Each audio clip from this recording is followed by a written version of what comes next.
ماشاءالله د افغانستان ټول ولس لمون مبارکي ورکو. الله دې همیشه تاسو ته خوشحالي دغه شان وغي. الله دې د غمونو ټول مسلمانان بیا خاص کر پښتانه او بیا د افغانستان پښتانه الله د غمونو نه وساته. الله دې د همیشه دغه خوشحالي نور وغي. جنابو د مسلمان شان دانه چې بل مسلمان باندې خوشاله نشي. دغه منافق ته ګوره جناب زموږ د پاکستان چې څومره پښتانه دي هغه ټول مونږ تاسو سره ډېر مینه محبت کا او ډېر خوشاله جو تاسو په ټیم باندې. ګوره زموږ د پاکستان ټیم بیا تی وته نو بل خو پکې شته کنه ماشاءالله د پښتنو د وطن یو ټیم پکې شته نو فخر د باندې کو. جناب الله دې زموږ افغانستان لا چونکه ټول عمر یو غم یو درد لیدلې دي او ډېر عجیبه حالات په تیر شوي دي. مونږ راغړ شو خو مونږ چرته هم دا ونه لیدل چې زموږ د افغانستان ولس ډېر خوشحالیانی ولیدي.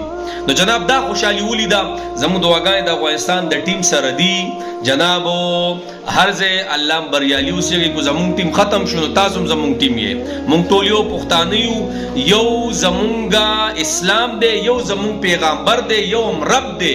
په یو رب باندې ایمان ساتو. نو جناب د یو بل په غم کې به ودرېږو د یو بل په خوشحالو کې به هم ودرېږو. نو زه د افغانستان د ټیم سره ډېر د همدردۍ او د ډېر د خوشحالۍ اظهار کوم. الله دې همیشه قائم او دائم ساتي او الله د افغانستان قوم لا سره زموږ د ټولو مسلمانانو ډېرې خوشحالیانې ورکړي.